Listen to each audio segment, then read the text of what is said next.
嗨，大家好，我是躺平叔。今天是2026年6月13号。這一期咱們繼續聊聊恒大清盤，聊聊中國的房地產。首先，咱們看房企消息。根據萬科的公告，經協商，公司第一大股東深鐵集團向公司提供不超過11.4億元借款，用于償還公司在公開市場發行債券本息以及經出借人同意的指定借款利息，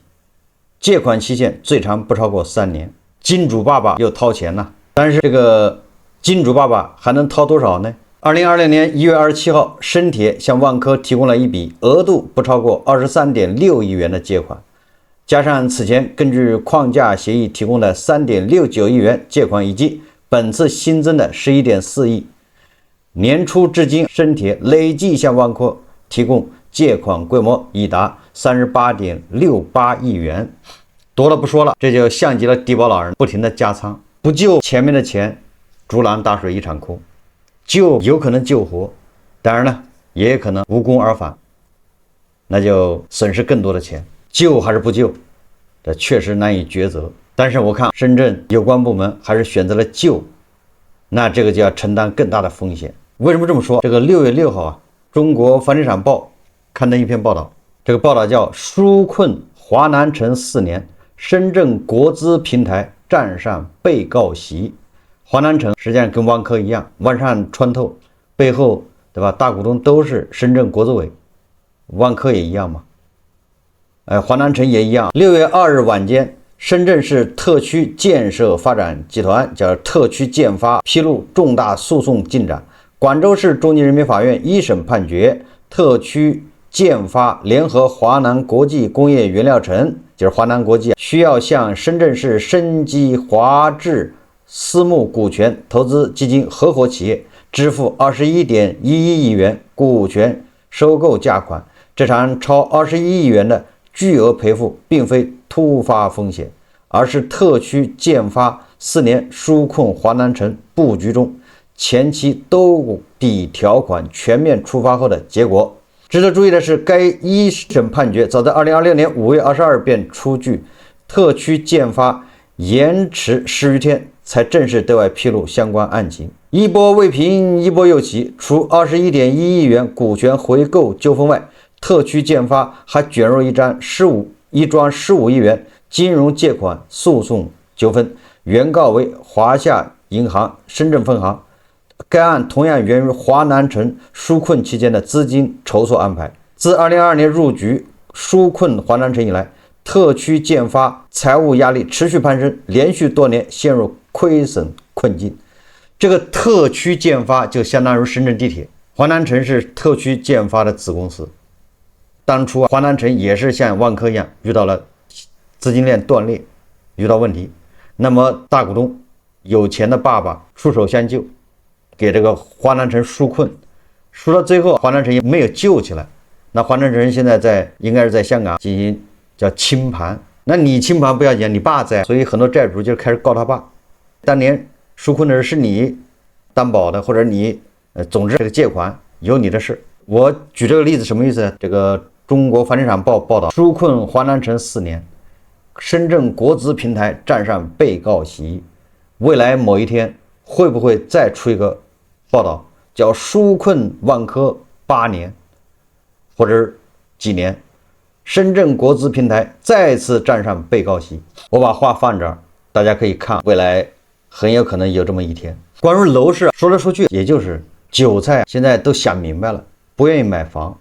願意租房，或者是攒錢，攒夠了再說。所以任你中介，任你什麼機構怎麼呼籲，怎麼號召，年輕人人家就不打算買，人家不打算上當，人家打算攒錢，攒夠了再說，攒不夠就租房。從央行公布的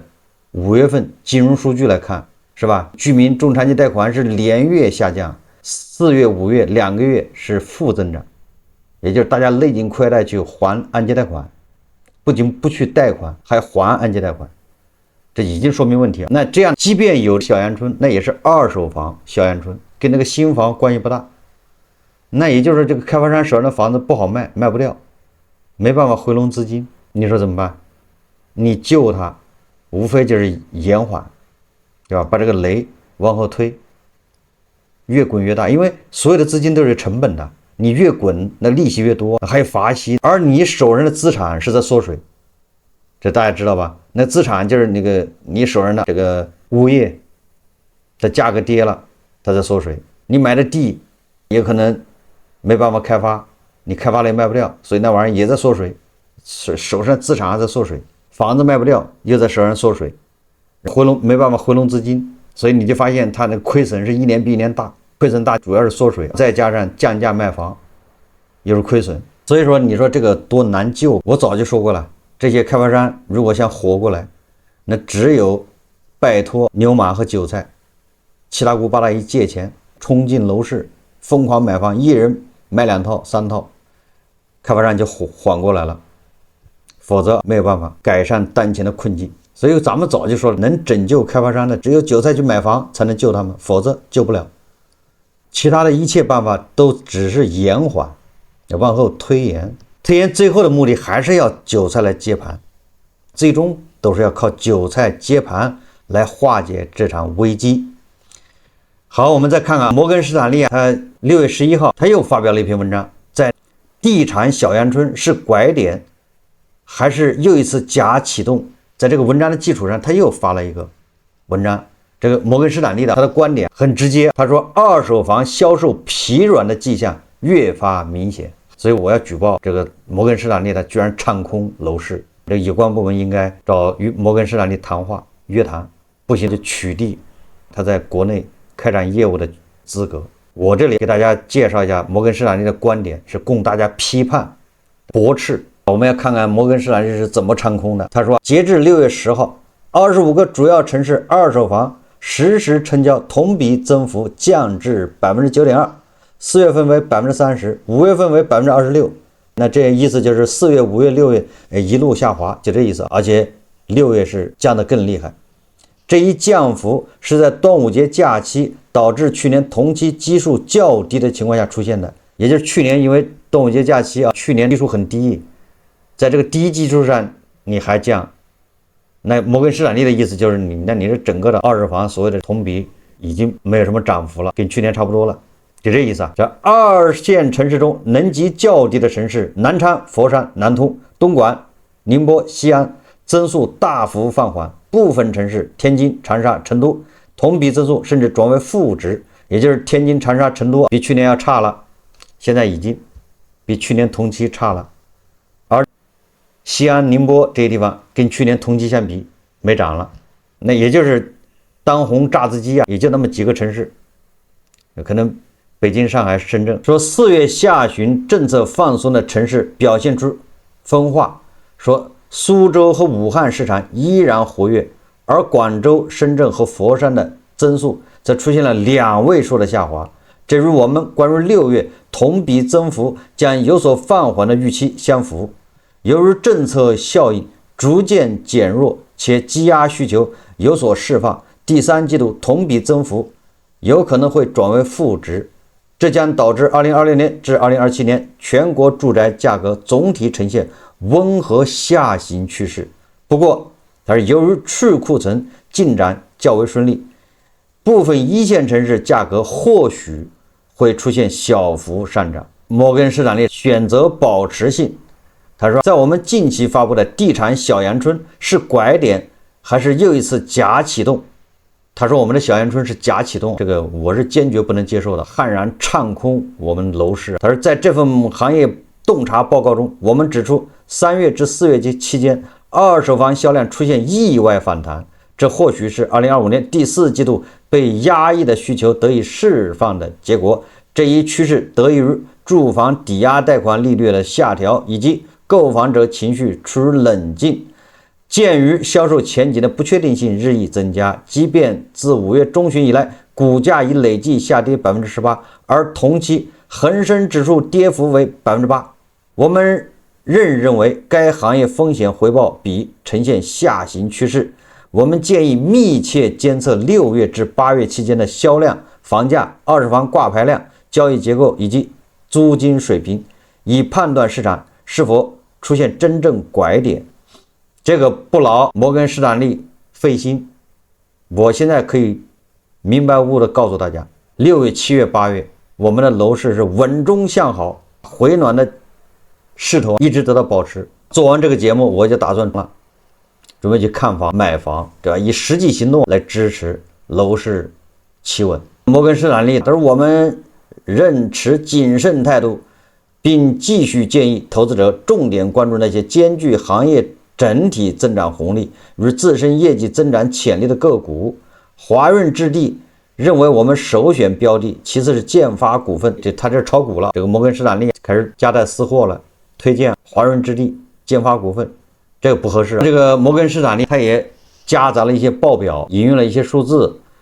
他根據什麼冰山公司所監測的25個城市二手房市場，6月迄今為止，實時房屋銷量增長勢頭持續放緩，同比增幅僅為9%。這個摩根士丹利他說，經春節因素調整後，把這個因素就去掉了，影響因素。那麼說這些25個城市二手房實時成交總量同比下降1%，實際上就是總量還是下降了1%。這個是摩根士丹利他給出來的結論的數據，這個僅供大家批判。我們再看一個自媒體的文章，這個有一個叫老鷹帶你看真相，這個自媒體文章我們看一看，這個又是一篇唱空樓市的文章，就是我們一起來批判一下。現在我們要揭露這些唱空樓市的，它的標題叫5月房地產數據一場置換遊戲。他說5月房地產數據出來了，新聞標題都在說一線城市房價企穩，成交量回升。但老鷹想說一個更扎心的真相，這不是回暖，這是一場置換遊戲。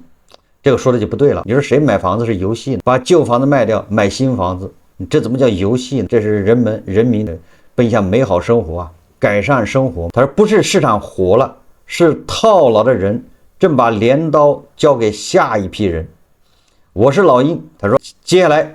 拆解5月房地產數據的底牌。他說第一刀，他說成交的真相不是回暖，是換手。看成交量，5月一線城市新建商品住宅成交面積環比增長8%，二手房網簽量環比增長12%，中介們歡呼小陽春來了。但老鷹想說，成交量從來不是市場唯一風向標，還有成交價。而更硬的指標是掛牌量，5月一線城市二手房掛牌量環比又漲了，總量持續創下新高。掛牌量漲意味着想跑的人在增加，成交量漲意味着想跑的人終於割肉成功了。所以現在看到的所謂回暖，本質是一場大型換手，高位被套的人在降價甩賣，抄底的人在用更便宜的價格接盤，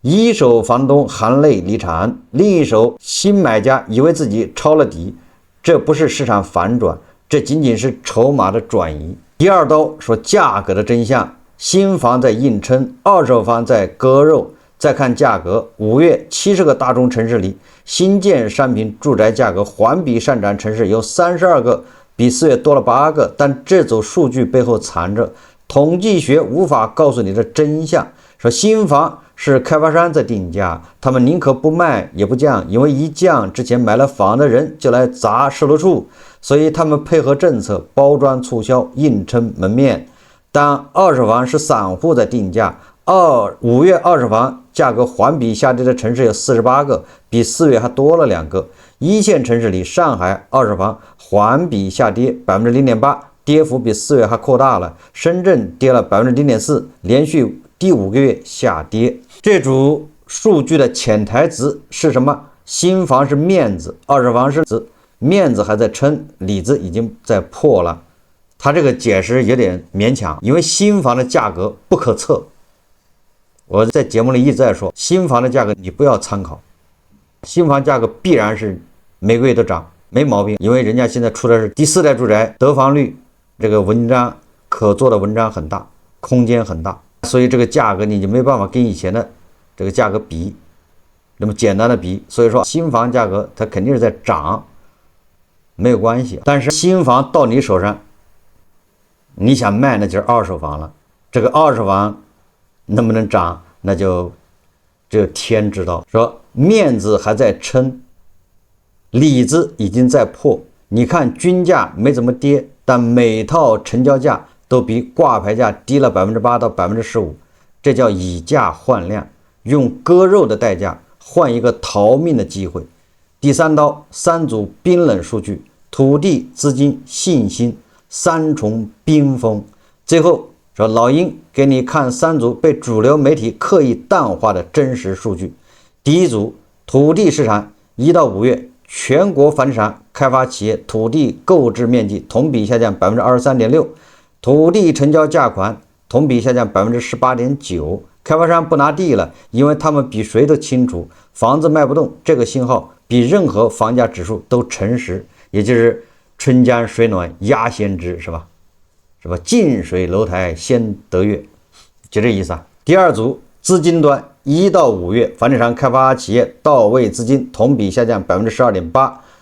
其中國內貸款下降 5.9%， 自籌資金下降 9.8%， 個人按揭貸款下降 9.7%， 三個渠道齊降，錢在全面逃離房地產，銀行惜貸，房企沒錢，購房者不貸，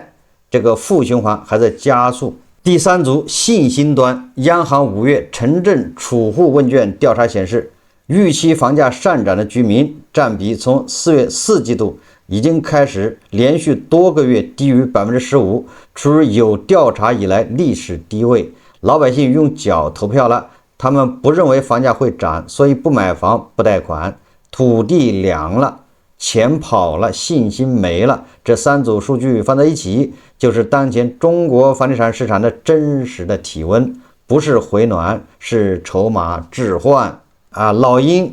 為戳破了5月房地產數據的3個真相：第一，成交量回暖是假象，本質是以價換量，是套牢盤在割肉出逃，不是市場反轉；第二，價格企穩是假象，新房硬撐門面，二手房持續陰跌，跌幅在擴大；第三，主流媒體給你的信心是虛的，土地、資金、信心三重冰封，樓市的實體真實體溫正在零下。這不是一次市場的春天，這是一場債務的置換。換手之後，新房奴接過了舊房奴的槍，繼續站崗。你看啊，這個唱空，這肆無忌憚，這我都看不過去了。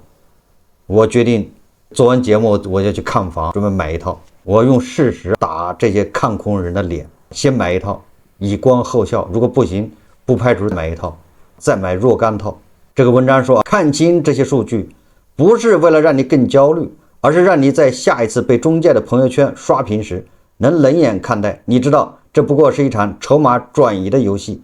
認清真相，遠比盲目上車更重要。我已經顧不得這麼多了，趕緊去買，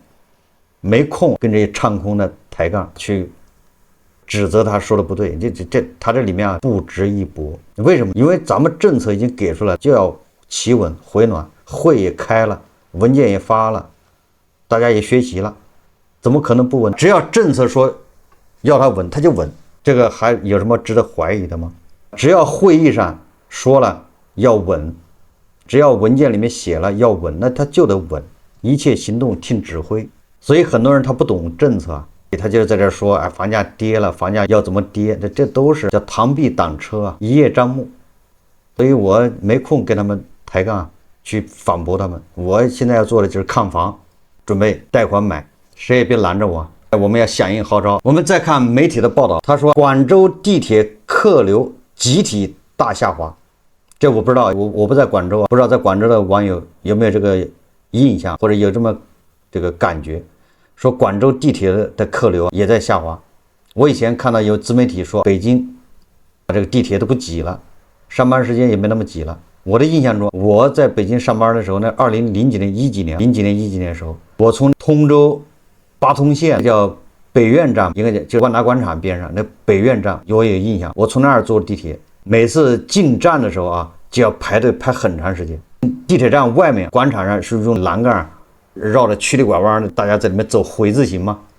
就那樣進站就需要花很長時間。完了進了站之後还得在裡面曲里拐彎排。但是10幾年前從北苑上去還能擠得進去，路上他就到不要經過什麼2外嘛，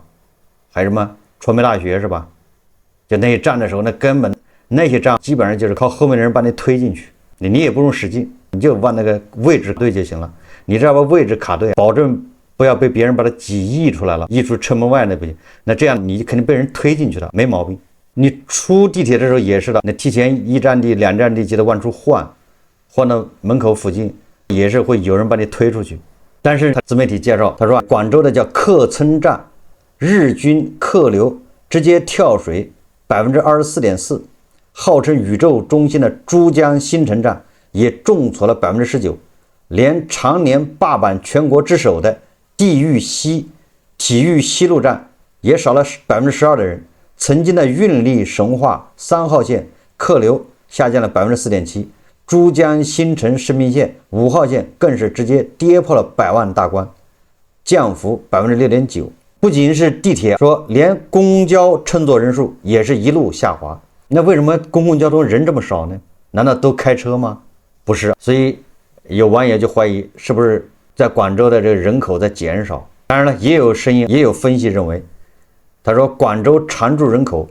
超過1900萬，常住人口並沒有減少，反而在新增加12萬。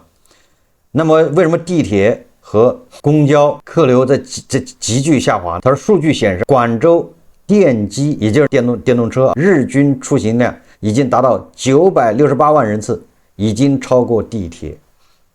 我不知道為什麼大家不坐地鐵，反而去騎摩托車啊，就那電瓶車啊。現在電瓶車在這個一線城市也莫名其妙火起來了，這是什麼道理？怎麼解釋這事？總之這是一個現象，這個現象實際上它就解釋了過去的這種靠地鐵爆火帶動的經濟。地鐵沿線的房價就高，地鐵沿線的商鋪也貴，地鐵就是一個，地鐵一響黃金萬兩。那現在地鐵人流在下降，那是不是就預示了這地鐵沿線的房子、地鐵沿線的商鋪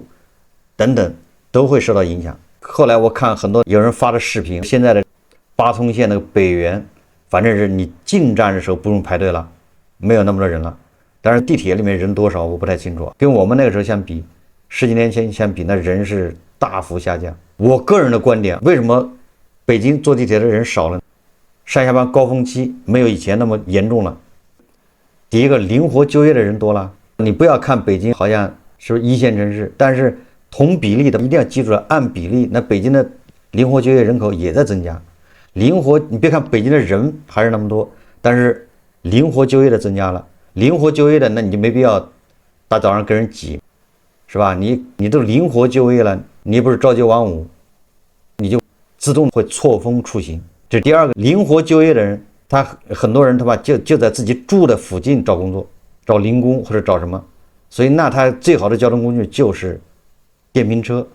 不是地鐵的。要是地鐵，你從你們家到地鐵站還得走一段路，從地鐵站你下地鐵出來之後到你要去的地方恐怕又要走一段路。實際上這個地鐵坐的過程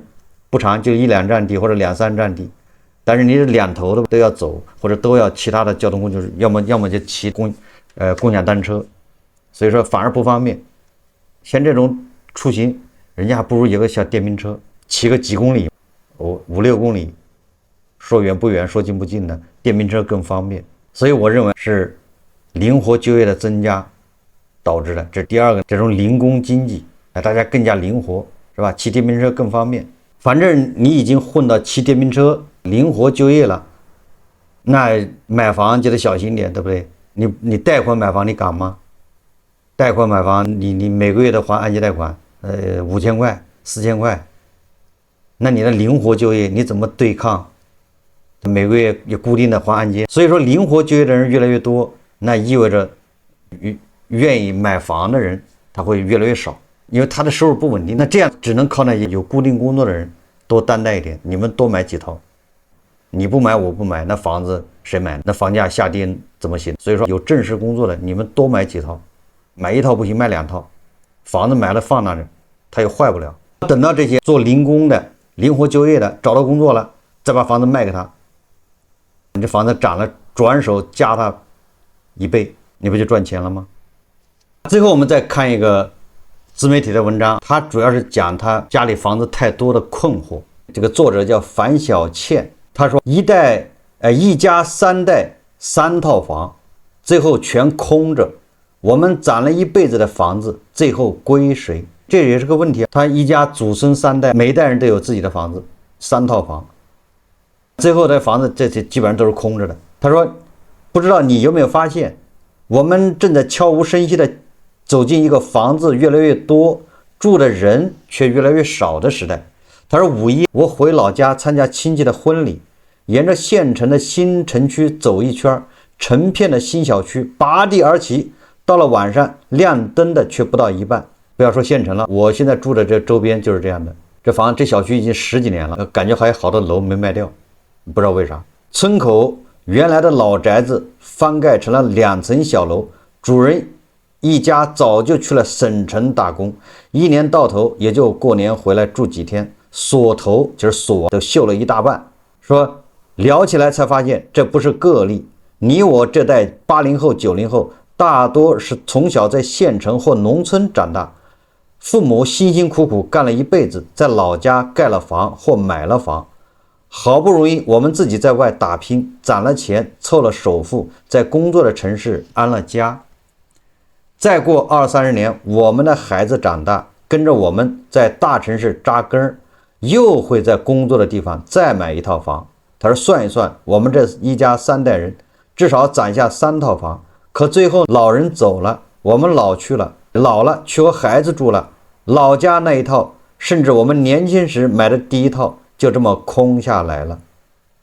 那這是個問題，確實很多人會遇到這個問題。有網友說，若干年後我們都走了，孩子在外地有自己的生活，老家那套產權70年的房子到期了，是不是就被國家收走了？我們攢了一輩子的資產，最後就這麼沒了。貝殼研究院早年返鄉置業報告裡就寫過，他說超過40%在外漂泊的年輕人都會選擇在老家縣城買一套房給父母住，或是給自己留個後路。這些房子大多數時候都是空着的，只有逢年過節主人才會回來開開窗換換空氣，大多數時間都是安安靜靜的立在那裡落滿灰。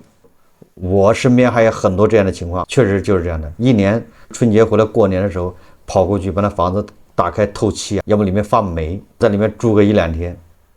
又回歸平靜，該去哪兒打工去了。說有數據說，現在全國城鎮住宅空置率已經超過16%，換算下來有6000多萬套房子空着，每6套裡就有1套沒人住。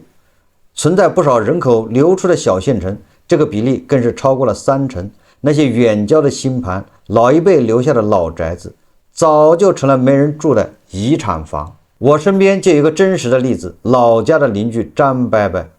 夫妻倆一輩子在鎮上做小生意，攢錢給兒子在省會買了房，自己留在鎮上老房子住。去年2位老人先後走了，兒子回來料理完後事，把鑰匙往包裡一塞，就回了省會。那套房子既捨不得賣，也沒人來住，就這麼一直空着，至今已經3年多了。他說賣也賣不上價，賣了感覺把爸媽的念想也賣了，留着吧。他說我們1年也回不來1次，放着也是放着。這大概是很多空房子的宿命，它是一代人的根兒，卻是下一代人的累贅。確實手上房子多的人的煩惱以後會這樣。我們叫結構性問題，我們很多人在自己工作的地方那個城市沒房子，但是實際上他家裡有房子，農村小縣城說不定還有好幾套房，但是他所在的城市工作的地方沒房，這叫結構性矛盾。而這個老家的房子是馬上就會沒人住，空置，怎麼辦？所以我在前幾天的節目談到，很多人辛辛苦苦在外面打拼，攢了錢，攢了50萬，他回老家蓋房花100万，你說你這圖什麼？還要借50萬，在老家蓋房蓋了之後，你30年以後給誰住？你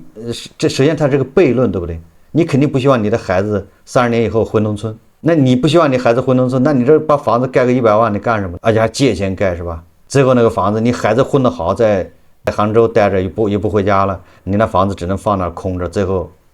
啥也不是。所以這個社會很多人不是絕對沒房，實際上他是有房，只是在工作的地方，他恐怕暫时没房。好，這期節目我們就聊到這裡，感謝大家收看。如果喜歡我的節目，歡迎訂閱轉發，也可以在下方留言評論，謝謝大家。